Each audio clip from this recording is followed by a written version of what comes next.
नमस्कार दोस्तों, मैं शिवानी स्वागत करती हूँ आपका अपने YouTube चैनल पे। आज का जो हमारा वीडियो है डॉक्टर कमर चीमा का। स्टार्ट करते हैं वीडियो और मिलते हैं वीडियो के एंड में। बट वीडियो स्टार्ट करने से पहले मेरी आप सभी दोस्तों से रिक्वेस्ट है, प्लीज वीडियो को लाइक और चैनल पे नए हैं चैनल को सब्सक्राइब भी कर दिया करें। बेल आइकन प्रेस करना ना भूलें, जिससे हमारे आने वाली जो वीडियो होगी इसकी नोटिफिकेशन आप तक पहुंचेगी। तो स्टार्ट करते हैं वीडियो। दोस्तों, आपको याद होगा कि ओमान की लीडरशिप जो है वो पिछले साल भारत आई थी। अब हो ये रहा है कि जो ओमान है, ओमान की जो मिनिस्ट्री है, फॉरेन ऑफिस और इंडिया फाउंडेशन, ये मिल के इंडियन ओशन कॉन्फ्रेंस कर रहे हैं from 16 to 17 of the February. और जिसका जो थीम है that is voyages to the new horizons of the maritime partnership. आपको पता है ओमान पाकिस्तान से कितना दूर है? ओमान पाकिस्तान से वो जिसे कहते हैं ना, it's just a stone's throw away. आप एक पत्थर फेंकेंगे तो आप वहां पहुंच जाएंगे, बिल्कुल ग्वादर के साथ। और आपको इस चीज का भी पता है, आपको इस चीज का भी पता है कि ग्वादर जो है वो पाकिस्तान की ने जो है वो ओमान से खरीदा हुआ है। और ये जो इतना बड़ा इवेंट है, ये ministry of foreign affairs of India and Singapore finance कर रहे हैं along with the Oman's foreign ministry। India foundation के प्रेसिडेंट हैं राम माधव, जो कि आरएसएस के मेंबर हैं। वो बेसिकली इंडियन ओशन रीजन के ऊपर बात कर रहे हैं। आरएसएस के I think he has been very active, vocal, ठीक है ना जी, वो बंदे रहे हैं। राम माधव बड़े पढ़े लिखे आदमी है वैसे। और इस चीज को ज़हन में रखें कि बड़े पढ़े लिखे बंदे हैं, समझदार बंदे हैं। पूरी की पूरी दुनिया के अंदर वो नरेंद्र मोदी को जाके सपोर्ट करते हैं। और अब ये जो आप समझ लें कि जो ओमान की फॉरेन मिनिस्टर हैं बदर बिन हम्माद और डॉक्टर जयशंकर जो हैं, और ऑस्ट्रेलिया की पेनी वांग, बहरीन के जो फॉरेन मिनिस्टर हैं Abdul Latif bin Rashid, Bhutan, Iran, Mauritius, Nepal, Sri Lanka, Seychelles, Eritrea, सब आएंगे। कौन नहीं आएगा? पाकिस्तान नहीं आएगा। समझ रहे हैं बात? पूरे के पूरे खित्ते को। भाई ईरान के फॉरेन मिनिस्टर आ रहे हैं, ठीक है जी। ऑस्ट्रेलिया की भी फॉरेन मिनिस्टर आ रहे हैं। पैनी वोंग से बड़ा अच्छा ताल्लुक है जयशंकर का। उन्होंने इनविटेशन भेजा होगा, उन्होंने ठक कबूल किया होगा कि हमें ऑस्ट्रेलिया को मिडल ईस्ट में इन कर रहे हैं इंडियंस ऑस्ट्रेलिया के अंदर हमें इन कर रहे हैं। अब नेपाल, श्रीलंका, भूटान। मैं कल एक जगह एक लेक्चर दे रहा था, that was on the changing strategic culture. तो मैं यही तो कह रहा था कि बेसिकली जो लीडरशिप है इंडिया की, वो क्या कर रही है? It is basically redefining South Asia, और there is an end of South Asia. उन्होंने नेपाल को, श्रीलंका को, सेशल्स को, मालदीव्स को, भूटान को, सबको बुला लिया वहां पे और उस खित्ते को लिंक कर दिया। इंडियन ओशन रीजन को वो बड़ी अहमियत दे रहे हैं, साउथ एशिया को उन्होंने काट दिया इस खित्ते से। And Pakistan does not have any plan. याद रखिएगा, तकरीबन दुनिया के 27 फॉरेन मिनिस्टर्स आ रहे हैं 45 ममालिक से। और ओमान ने ये नहीं कहा कि आप पाकिस्तान को भी बुलाएं।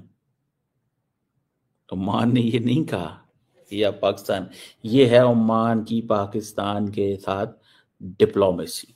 और हमारी उनके साथ डिप्लोमेसी इस लेवल पे है कि 27 मुल्कों के फॉरेन मिनिस्टर्स जो हैं वो इकट्ठे होंगे। कहां पे होंगे? ग्वादर से 30 मिनट दूर। आपको पता है, इतने ही मेरा ख्याल है 30-40 इतना मिनट ही है। पाकिस्तान से ATR जहाज चलते हैं, इंटरनेशनल फ्लाइट। पाकिस्तान से इंटरनेशनल फ्लाइट ग्वादर से चलेगी, ओमान जाएगी, ATR PIA लेके जाएगा। ठीक है सर, आई समझ? 45 ममालिक के अटेंडेंस होगी, 27 फॉरेन मिनिस्टर्स होंगे। इंडियन ओशन रीजन के ऊपर मल्टीलैटरल एक ऑर्गेनाइजेशन है, बेसिकली इंडियन ओशन रीजन एक इंडियन ओशन कमीशन है। ब्रिक्स भी वहां पे होगी, सारी दुनिया होगी सिवाय पाकिस्तान के। And still we believe that we are not isolated. ये इंडिया की बेसिकली प्लान ही है कि आपको आइसोलेट करना। इंडिया का मेजर जो फोकस है वो आइसोलेट करना है। और ओमान का विजन 2040, भाई एक मुल्क ओमान से 30 मिनट दूर है बाय एयर, वो कह रहा है कि जी हमारा विजन 2040 है, लेकिन उन्होंने माइनस पाकिस्तान कर दिया है। अब मुझे बताएं कि मैं कैसे मानूं कि हम बड़े प्रोएक्टिव हैं। ये जो economic diversification, environmental sustainability, renewable energy, बताएं ना मुझे, मैं कैसे मानूं। राम माधव तो कहते हैं कि हमारे तो बड़ी पार्टनरशिप जो है, सिविलाइजेशनल कजन्स हैं हम 5000 साल से। तो where does Pakistan stands? Civilizational cousins हैं। इतना मजबूत बॉन्ड है between Oman and India, you can't even imagine. This is what they are saying.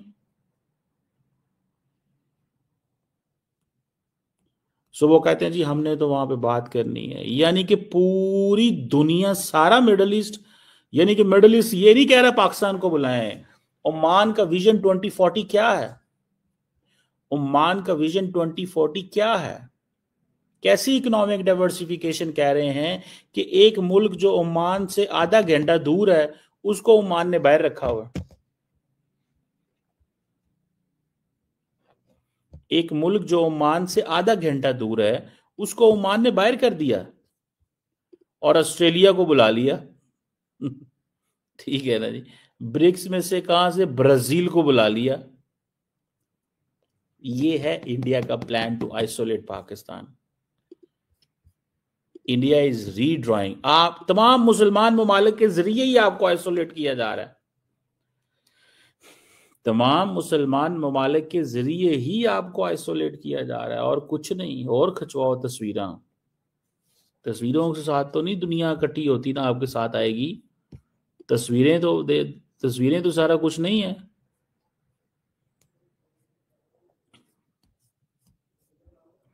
तस्वीरें तो सारा कुछ नहीं है।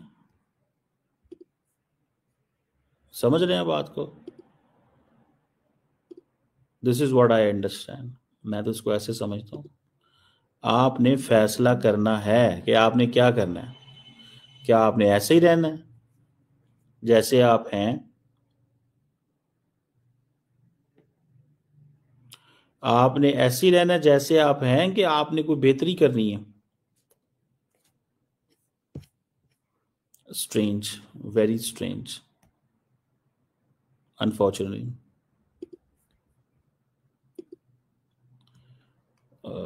वो जिसे कहते हैं ना कि एक आई विश कि कुछ ऐसे हालात पैदा हों, कोई ऐसी सिचुएशन पैदा हो कि पाकिस्तान समझ सके कि हालात किधर जा रहे हैं। Where do we stand? हम कहां पे हैं?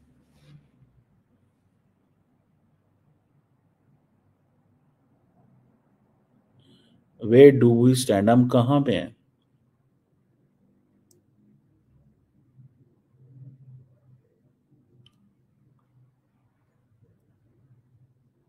ठीक है जी।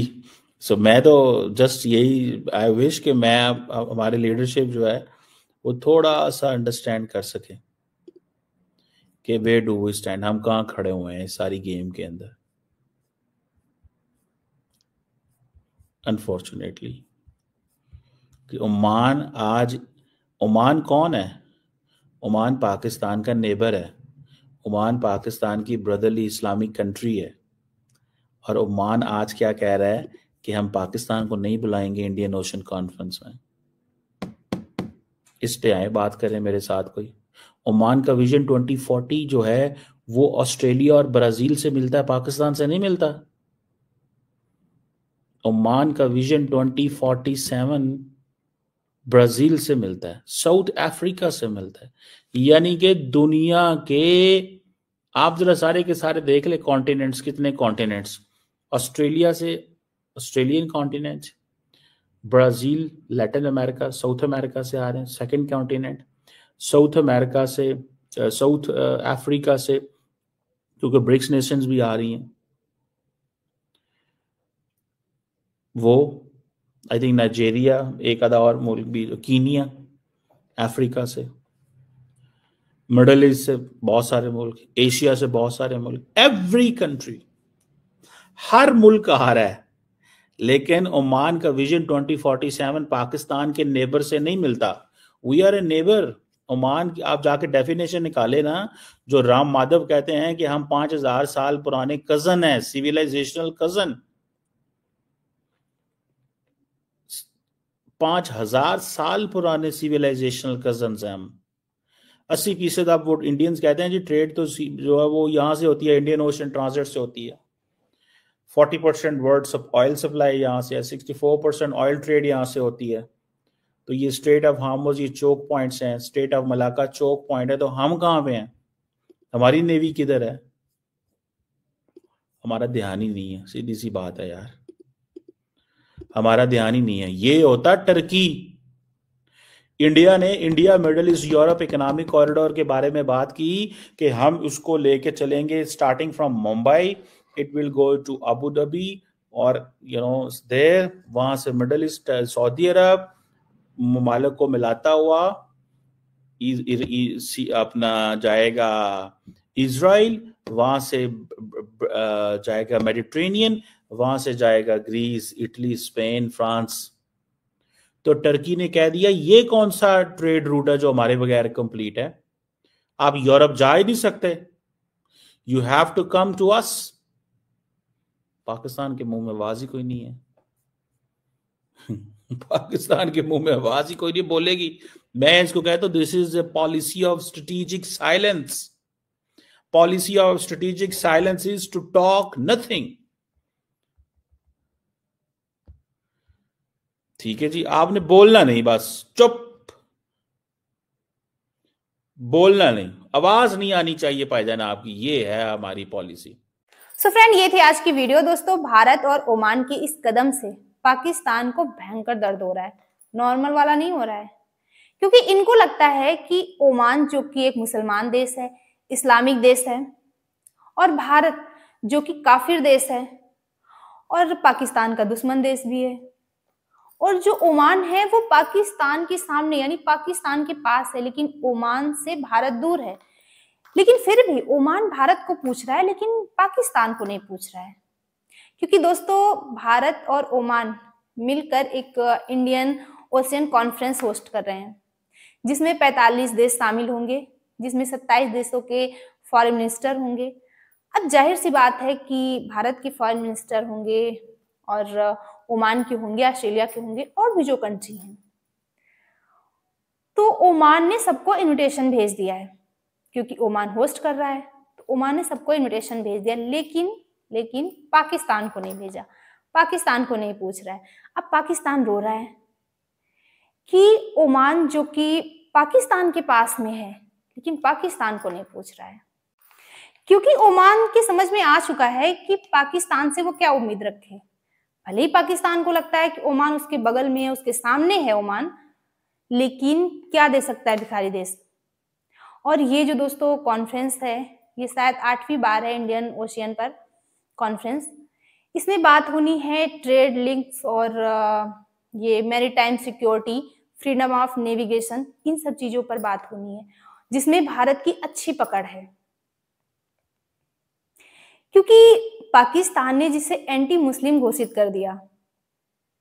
हमारे भी देश में कुछ लोग कहते हैं कि मोदी जी मुस्लिम विरोधी हैं, और उसने सारी मुस्लिम कंट्री को मिलाकर पाकिस्तान को बाहर कर दिया। अब रोना आ रहा है। जिसे एंटी मुस्लिम कहते रहे, वो मुसलमान जो मुस्लिम देश है उसका दोस्त बन गया। मोदी जी को मुस्लिम कंट्री से अवार्ड मिले, चाहे इजिप्ट से हो और यूएई हो, सऊदी हो, और भी कई कंट्री जिससे मोदी जी को अवार्ड मिले मुस्लिम कंट्री से, और इनका सबसे बड़ा दुख यही है। बाकी दोस्तों, आपकी क्या ओपिनियन है इस वीडियो पे, हमें कमेंट बॉक्स में जरूर शेयर करें, क्योंकि आपके कमेंट से हमें मोटिवेशन मिलता है और जो कुछ कमियां हो जाती हैं वो भी पता चलती हैं। मिलते हैं नेक्स्ट लेक्चर में किसी अच्छे से टॉपिक के साथ। तब तक के लिए थैंक यू।